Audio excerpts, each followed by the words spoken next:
신약성경 디모데전서 337쪽 정도에 있습니다.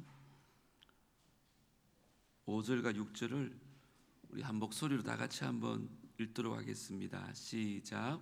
하나님은 한 분이시요 또 하나님과 사람 사이에 중보자도 한 분이시니 곧 사람이신 그리스도 예수라. 그가 모든 사람을 위하여 자기를 대속물로 주셨으니 기약이 이르러 주신 증거니라. 아멘. 오늘 새벽에 눈을 뜨니까 비가 많이 오더라고요.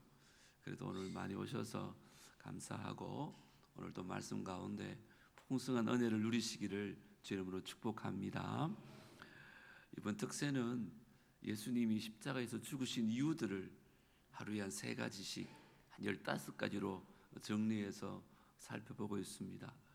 우리 지난 시간 복습을 한번 해볼까요? 첫 번째 이유가 뭐였습니까? 주님은 우리를 대신해서 우리가 받아야 될 하나님의 진노를 친히 받기 위해서 십자가에서 죽으셨습니다. 사실은 죄의 값은 사망이고 진노인데 주님이 우리를 대신해서 그 진노를 받으신 것입니다. 두 번째는 뭐였어요? 영원토록 하늘 보좌 영광 받으시기에 합당하신 그분이신데 그분이 하나님의 기쁨을 위해서 스스로 하늘 보좌 영광 부리시고 이 땅에 인간의 몸을 입고 오셔서 그 십자가의 죽으심으로 아버지를 기쁘시게 했다. 그렇게 말씀드렸습니다. 그래서 세 번째로 죄인인 저와 여러분을 향한 하나님의 그 풍성한 은혜와 그 사랑을 십자가에서 보여주시고 확증하셨다. 이렇게 말씀을 드렸습니다. 오늘도 3가지를 살펴볼 텐데 말씀 준비하면서 이미 아는 말씀일 수도 있지만 오늘도 저는 개인적으로 정말 하나님께서 이루신 그 십자가의 은혜가 놀랍도 놀랍다는 새삼 은혜를 많이 받았습니다. 오늘 이 3가지를 통해서도 더 깊이 십자가를 묵상하고 이번 한 주간 주님과 함께 동행할 수 있는 여러분 되어지시기를 다시 한번 주의 이름으로 축복합니다. 먼저는요, 우리의 대속물이 되기 위해서 십자가에서 죽으셨습니다. 속전 그렇죠? 값을 치룬다는 뜻입니다. 마태복음 20장에 보면 인자가 온 것은 섬김을 받으려 함이 아니라 도리어 섬기려 하고, 주님은 이 땅에 오셔서 우리를 섬기셨는데 그 최종적인 섬김이 뭐냐? 자기 목숨을 다른 걸로 물질로 시간으로 달란트로 섬긴 것이 아니라 자기의 목숨을 누구를 위해서요? 많은 사람의 대속물로 주려 함이라. 이렇게 말합니다. 여러분, 우리가 주님의 십자가를 생각할 때 자칫 오해하는 게 하나 있습니다. 주님께서 우리를 대신해서 죄의 값이 되셨잖아요. 그러면 이 죄의 값을 누구에게 치른 걸까요? 사탄에게 치른 거라고 생각하는 사람들이 참 많더라고요. 그것은 오해입니다. 성경은요, 그렇게 가르치지 않습니다. 예수님께서 어제도 말씀드렸지만 십자가에서 값을 치렀다는 것은 하나님 앞에 값을 치른 거예요. 이거는 마귀에게 값을 준 게 아니에요. 십자가는 마귀를 멸했던 거예요. 예수님께서 그 십자가의 죽음을 통해서 그 죽음의 권세를 잡은 마귀를 멸하셨지 협상이 아닙니다. 오늘 본문도 보면 자기 목숨을 많은 사람의 대속물로 주려 함이라. 이 말씀의 초점은 누가 그 값을 받느냐, 그게 초점이 있는 게 아니에요. 그 대속물이 뭐냐? 그분의 목숨이라는 거예요. 다른 것이 아니라 그분의 생명이란 것이 초점이고, 그 값을 치렀을 때 누가 유익을 얻느냐? 많은 사람이 유익을 얻게 된다. 그 말씀을 하고 있어요. 자, 그러면 누가 과연 예수님의 대속물을 받으셨는가? 바로 성경은 하나님이라고 답합니다. 에베소서 5장 2절을 보시면 이렇게 말씀해요. 우리를 위하여 자신을 버리사 향기로운 제물과 희생 제물이 되셨어요. 그런데 이게 누구께 드렸다고요? 하나님께 드리셨느니라. 그리스도께서 흠없는 자기를 하나님께 대속물로 드리신 거죠. 여러분, 우리를 하나님의 정죄에서 해방하게 하기 위해서 그 지급되었던 대속물은 그리스도의 생명입니다. 구약 성경에는 짐승을 잡아서 우리 죄를 대속했는데요, 신약에 와서 주님께서 친히 자기의 생명을 저와 여러분을 위해서 대속물이 되셨어요. 이 얘기를 우리가 수도 없이 들어가지고 뭐 별로 감동이 없는 것처럼 느껴질 때가 많지만 다시 한번 생각해 보세요. 단순히 그가 사셨던 삶이 아니라 그리스도께서 죽음으로 내어준 그분의 생명으로 우리를 살리신 거예요. 여러분, 인간적으로 이게 가능한 일일까요? 이 세상에 누가 자기 생명을 대속물로 줄 수 있을까요? 그렇게 할 사람도 없고요, 인간들에게는 그럴 자격이 있는 사람이 아무도 없어요. 오직 예수만이 유일합니다. 그래서 예수님은 제자들에게요, 인자가 사람들 손에 넘겨져 죽임을 당하리라 거듭거듭 말씀하셨어요. 사복음서에 보면 예수님이 인자라는 말을 65회 이상 사용하셨대요. 인자가 뭡니까? 하나님의 아들이라는 거거든요. 그분은 하나님의 아들이 아닌데 왜 스스로 하나님의 아들이라고 즐겨 사용했을까요? 인자에는요, 반드시 죽을 존재라는 의미가 내포되어 있기 때문에, 그게 사람의 아들이거든요. 사람은 죽습니다. 이 때문에 예수님은 사람이어야 돼요. 왜요? 사람의 죄를 대신하기 위하여, 그것이 속전 곧 대속물로 그 죽음으로 내어놓은 생명이 되기 때문에 그런 거죠. 여러분, 주님이 우리를 위해서 대신 죽어야 될 이유, 바로 우리가 하나님께 죄를 지었어요. 그래서 우리는 하나님의 영광에 이르지 못해요.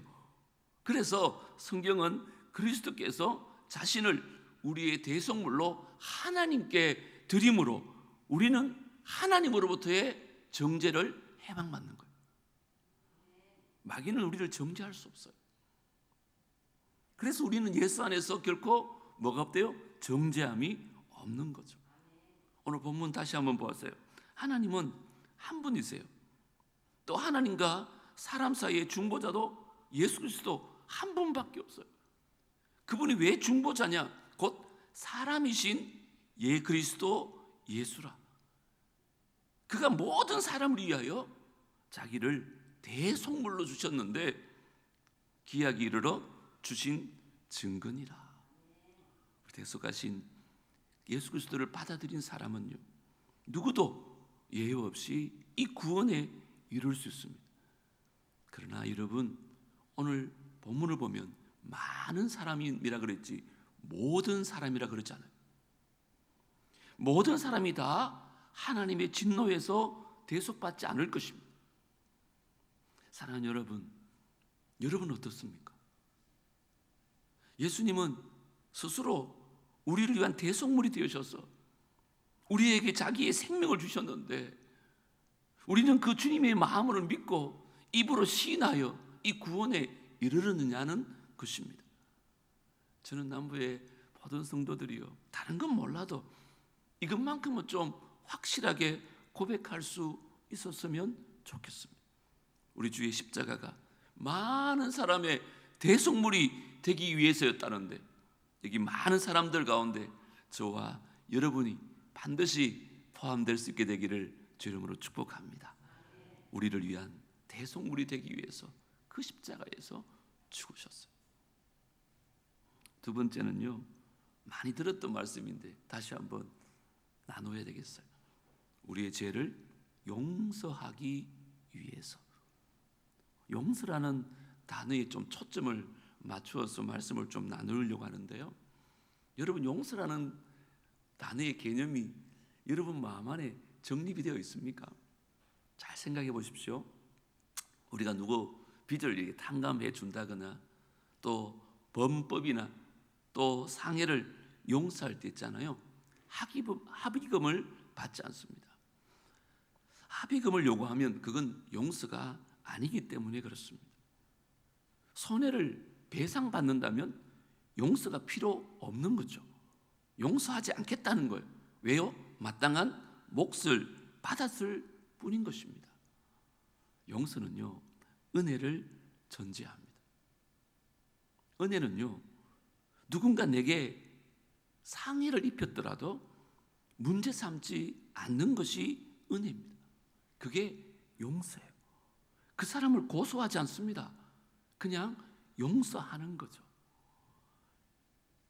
그래서 은혜는 그 사람이 받을 자격이 없는 것을 그에게 거저 주는 것입니다.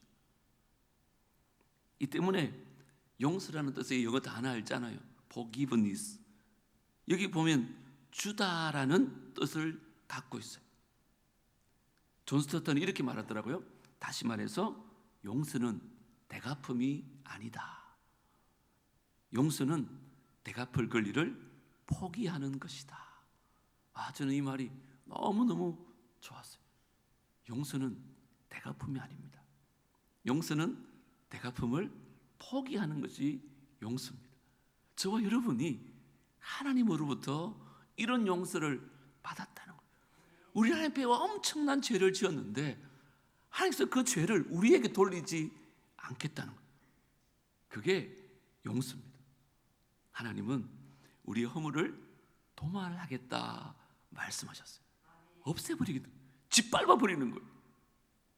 동이서에서 먼 것처럼 우리의 죄가를 우리에게서 멀리 옮기셨다. 성경은 이렇게 말합니다. 자, 그런데 여기서 문제가 하나 있어요.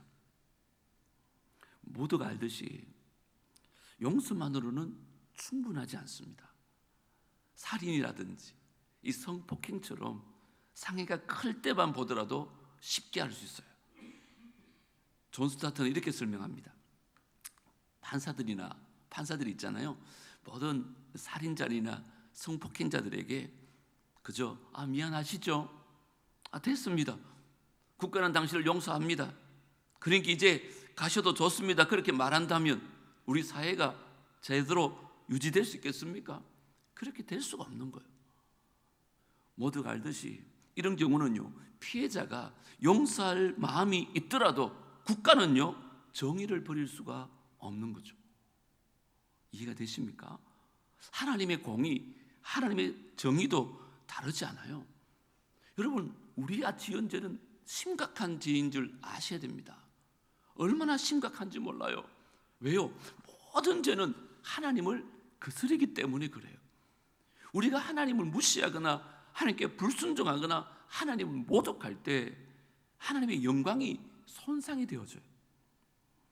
하나님은 공의로우시기 때문에 우리를 내버려 둘 수가 없는 거예요. 인간 판사가요, 범죄자들이 사회에 진 그 모든 빚을 탕감해 줄 수는 없잖아요. 우리의 죄가 하나님의 영광에 입힌 그 손상은요, 반드시 회복되어져야 되거든요. 그래야 공의 가운데 하나님의 영광이 드러날 거거든요. 그런데 인간으로서는 아무도 그 일을 할 수가 없어요. 그래서 아무 죄 없으신 그 예수님께서 고난을 우리 대신 받으시고 우리 대신 죽으신 거죠. 여러분, 에베소서 1장 7절을 보세요. 우리는 그리스도 안에서 그의 은혜의 풍성함을 따라 그의 피로 말미암아 속량 곧 죄사함을 받았느니라. 용서는요, 우리에게 아무것도 물리지 않습니다. 우리의 순종은요, 모두 다 용서의 열매일 뿐이지 용서의 근거가 아니에요. 그래서 우리는 용서를 은혜라고 부릅니다. 그런데 예수님께서 용서의 값을 뭐로 치렀느냐? 그분의 생명으로 치른 거예요. 우리는 그저 용서받았는데 예수님 입장에서는 생명을 치루어서 우리를 용서하신 거예요. 여러분, 이게 말이 됩니까? 내가 치러야 될 값은 내게 물리지 않고 주님께서 생명을 주셔서 우리를 용서하셨다는 거예요. 벌금을 문 것도 아니고 정서를 쓰게 한 것도 아니고 그저 은혜로 우리를 용서하셨어요. 그래서 존 스타트는요, 용서를 공의라고 하더라고요. 그냥 우리 쪽에서는 용서받은 것 같지만 하나님께서는 자기 아들 생명을 주셔서 공의를 이루신 거죠. 이게 얼마나 놀라운지 몰라요. 그래서 저와 여러분이 죄가 주홍같이 붉을지라도 흰 눈처럼 희어질 수 있는 것입니다. 꼭 기억하십시오. 수많은 이유 중에 가장 큰 이유, 우리의 죄를 용서하기 위해서 우리 주님은 십자가에서 죽으셨어요. 용서받은 저와 여러분, 우리도 이제 용서하며 사셔야 돼요. 그게 주님의 뜻이에요. 자, 제일 중요한 게 이제 세 번째인데요. 사실은 용서만도 감사한데 주님께서는 우리를 의롭다 하시기 위해서 십자가에서 죽으신 거죠. 여러분, 용서를 받는 것과 의롭다 하심을 받는 것은 차원이 다릅니다. 한번 생각해 보세요. 용서를 받는다는 것은 내가 죄가 있었지만, 유죄지만 그 죄가가 내게 돌려지지 않는 것을 용서라 해요. 그런데 의롭다 하심을 받는 것은요, 내가 법정에서 재판을 받았는데 무죄로 드러났다는 것을 말하는 거예요. 나의 주장이 정당했고 내가 옳았다고 인정받는 것을 의롭다 하는 거예요. 그때 판사는 무죄라고 해요. 당신은 죄가 없다는 거예요. 여러분, 이처럼 의롭다 하시면요, 법적 행위입니다. 판사의 판결처럼 판결이에요. 근데 한번 생각해 보세요. 의롭다는 판결이 그 사람을 의롭다는 게 아니에요. 예를 들어서 제가 교회 앞에 큰 죄를 지었어요. 그런데 여러분들이 저를 용서해 줄 수는 있지만 내가 죄를 지었는데 여러분들이 저를 의롭다 할 수는 없잖아요. 맞지 않습니까? 똑같은 거죠. 그래서 존 스타트는 이 부분을 이렇게 설명하는데 좀 어려울 수 있는데 한번 들어보세요. 의롭다 하심, 곧 칭의란 그리스도를 믿을 때 경험하는 도덕적 변화가 아니다. 성경은 이것을 거룩하게 하심, 곧 성화라고 부른다. 과정은 성화예요. 우리가 선하게 되는 과정이 성화예요. 하지만 의롭다 하심, 곧 칭의는요, 이러한 과정이 아니라는 거예요. 의롭다 하심은요, 한순간에 일어나는 선언이자 판결이다. 존 스타트는 그렇게 말합니다. 제가 좀 쉽게 풀어드릴게요. 여러분, 인간 법정에서 누군가를 의롭다 할 때는요, 일반적으로 그 사람이 법을 잘 지키는 거예요. 그래서 배심원이라든지 판사는 우리가 법을 잘 지키면 우리가 의롭다고 선언하죠. 죄가 없었다고. 그런데 하나님의 법정에서 우리는 법, 곧 율법을 다 지키지 못했어요. 그러므로 저와 여러분은 용서받을지는 몰라도 의롭다 함을 얻을 소망은 전혀 없는 존재들이에요. 그렇잖아요, 여러분. 죄 없는 사람은 아무도 없으니까. 모든 사람이 죄를 범하여 하나님의 영광에 이르지 못했으니까. 그런데 놀랍게도 성경은 저와 여러분을 의롭다 하는 거예요. 용서할 뿐만 아니라 우리를 의롭다 한다는 거예요. 여러분, 이게 말이 됩니까, 여러분? 로마서 4장 4절 5절은 다 같이 한번 읽어보십시다. 시작. 일하는 자에게는 그 삭시 은혜로 여겨지지 아니하고 보수로 여겨지거니와 이를 아니할지라도 뭐라고요? 경건하지 아니한 자를 뭐 한다고요? 의롭다 하시는 이를 믿는 자에게는 그의 믿음을 의로 여기시나니. 여러분 생각해 보세요. 이건 불가능한 일입니다. 아니 어떻게 경건하지 않는 자를 의롭다고 할 수 있느냐는 거예요. 어떻게 가능할까요? 여긴 두 가지 이유가 있습니다. 첫 번째는요, 주님께서 그 십자가에서 흘리신 피가 바로 저와 여러분이 지금까지 지은 모든 죄에 대한 그 죄책을요 다 제거하신 거예요. 이 용서의 개념입니다. 로마서 5장 9절도 보면 이렇게 말하거든요. 그러면 이제 우리가 그의 피로 말미암아 어떻게 됐다고요? 의롭다 하심을 받았으니. 여기 의롭다는 것은 죄가 없어진 걸 말해요. 용서를 받았다는 거예요. 하지만 의롭다는 선언은 아니에요. 그냥 의롭다 하심을 받았대요. 율법을 지키지 못한 저와 여러분의 실패는 삭제되는 것과 우리를 율법의 준수자다 이렇게 선언하는 것은 다른 거죠. 예를 들어서 교수가 우리가 F학점을 받았는데 F학점을 삭제하는 것과 A학점을 주는 건 다른 거죠. 은행이 내 계좌의 빚을 탕감해 주는 것과 나를 부자로 만들어 주는 것은 다른 것입니다. 마찬가지입니다. 우리의 죄를 삭제하는 것과 우리를 의롭다 하는 선언은 완전히 달라요. 물론 삭제는 반드시 일어나야 돼요. 의롭다 하심, 칭의의 필수 조건이 삭제되어져야, 용서되어져야 돼요. 그런데 하나님께서 십자가에서 이루신 것은 이게 전부가 아니라는 거예요. 경건하지 않은 저와 여러분을 의롭다 하게 하기 위해서 주님이 십자가에서 죽으셨다는 거예요. 칭의라 그러죠. 의롭다 하심. 이것은 단순히 나의 불의가 제거되는 게 아니에요. 그리스도의 의가 나에게 전가되는 것을 말합니다. 이게 놀라운 거예요. 우리는 어렵지 않아요. 우리는 죄인이에요.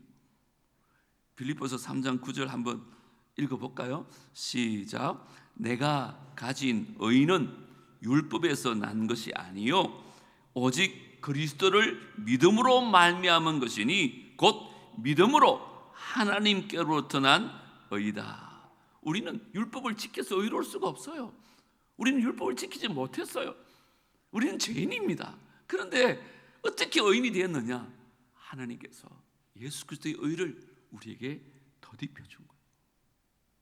우리는 하나님께 의롭지 않습니다. 하지만 그리스도의 의가 우리에게 전가되어진 거예요. 그래서 우리를 의롭게 여기시는 것입니다. 나를 의롭다 여기신 것입니다. 그리스도의 완전함을 보시고 그 그리스도의 의를 나의 의로 선언해 주신 것입니다. 여러분, 영생에 들어가려면 이 두 가지 조건이 충족되어져야 됩니다. 다시 말해서 우리의 불의가 지워질 뿐만 아니라 우리가 완전한 의가 세워져야 영생에 들어갈 수 있어요. 근데 우리는 둘 다 할 수가 없었어요. 놀랍게도 예수 그리스도의 십자가가 이 모두를 완성하신 것입니다. 이사야 선지자가 말했잖아요. 그가 찔림은 우리의 허물 때문이에요. 그가 상함은 우리의 뭐 때문이라고요? 죄악 때문이라. 이 용서를 말하는 거예요. 그래서 우리 모든 죄가 용서함 받았어요. 그런데 로마서 5장 19절 보세요. 한 사람이 순종함으로 말미암아 많은 사람이 뭐가 됐대요? 의인이 되리라. 의인이 이제 되어지는 길이 있어요. 한 사람, 예수 그리스도. 그분이 주님의 뜻을, 아버지의 뜻을 따라 십자가에 죽으셨어요. 그래서 고린도후서 5장 21절 말합니다. 하나님이 죄를 알지도 못하신 이를 우리를 대신하여 죄로 삼으신 것은 저주 덩어리로 삼으셨어요. 예수님을 우리로 하여금 그 안에서 하나님의 뭐가 된다고요? 의가 되게 하려 하심이라. 새벽이라 그런지 뭐 표정들이 변함이 없으신데 저는 뭐 신학교를 했고 지금까지 목회를 수도 없이 해가지고 이 내용을 모르는 바는 아닌데 아침에 너무너무 감사하더라고요.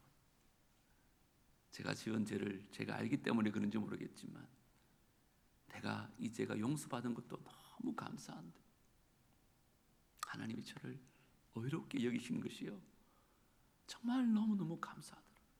아니 이럴 수 있나? 만약에 여러분들은 그렇게 할 수 있겠어요?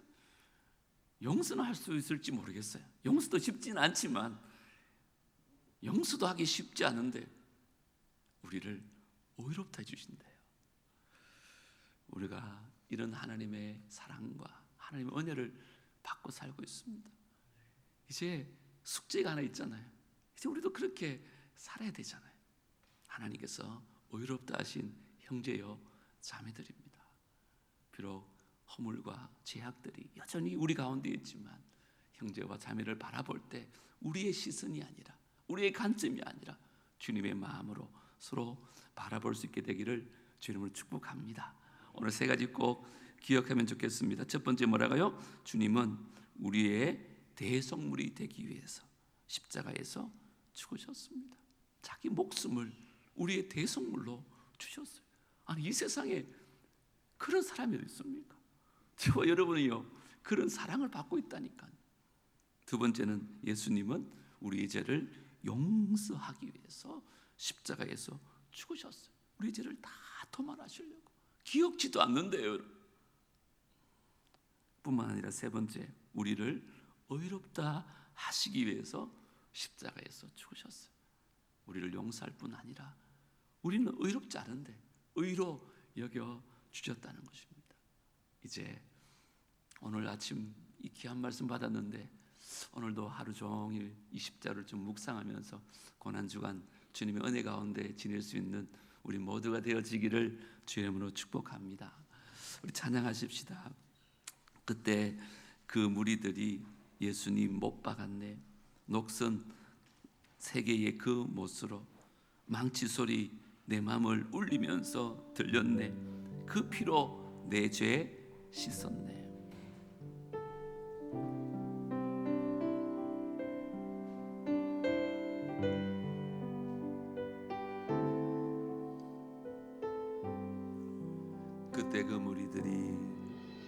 그때 그 무리들이 예수님 못 박았네 예수님 못 박았네 녹슨 세계의 그 못으로 망치 소리 내 맘을 망치 소리 내 맘을 울리면서 들렸네 그 피로 내 죄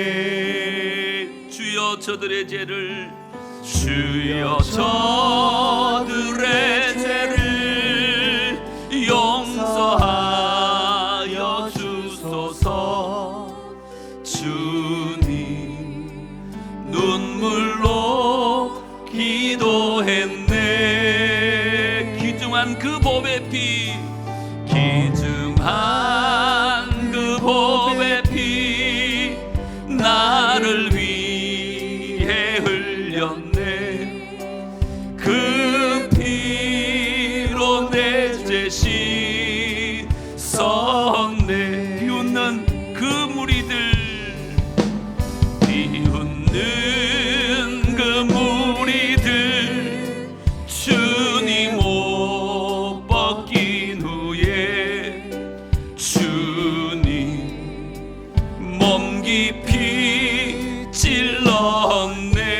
귀중한 그 보배 피 귀중한 그 보배 피 나를 위해 흘렸네 아멘 그 피로 내 죄 씻었네 주여 나의 영혼을 받아 주시옵소서 주여 나의 영혼을 받아 주시옵소서 그때 구원을 이루셨네